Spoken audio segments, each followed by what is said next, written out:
Have you ever felt like someone was watching you, even when you thought you were alone? What if, during a simple childhood game, that eerie feeling became all too real? When I was 8, my family owned a small, secluded vacation cabin in the snowy mountains of Colorado. It wasn't fancy, just a cozy place where my parents, avid skiers, would escape. My older brother Josh and I loved the place, especially during the winter when the world outside was a blanket of white, perfect for adventures. One winter during a blizzard, Josh and I decided to play our favorite game, a snowball fight with a twist. We'd build forts, hide a jewel snowball, and try to capture each other's treasure. Josh set up his fort a little further out, near the edge of the neighboring property, a place we knew was mostly empty.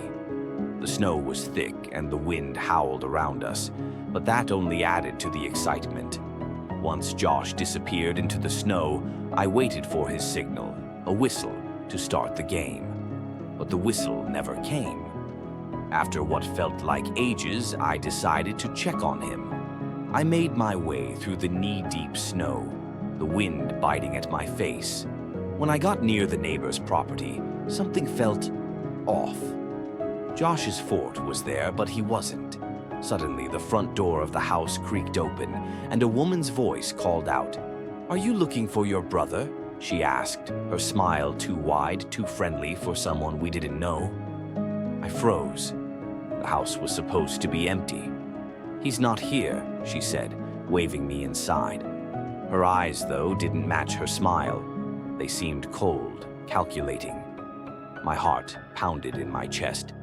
I noticed footprints leading into the woods behind the house. I called out for Josh, but there was no answer.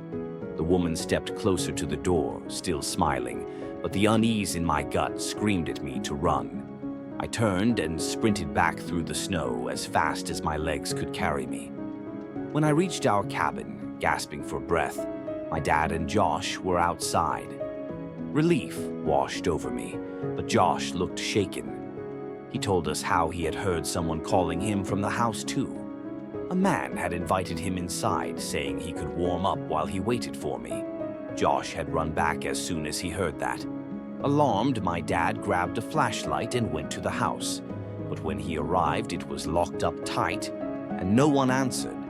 The next day, the owners, who lived out of state, confirmed that no one should have been there. The police were called, but the snow had covered most of the tracks, and whoever those people were, they had vanished.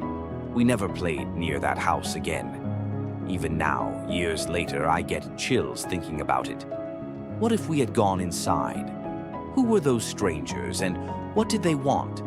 I'll never know, but that day we learned to trust our instincts, and never to ignore the feeling that something isn't right.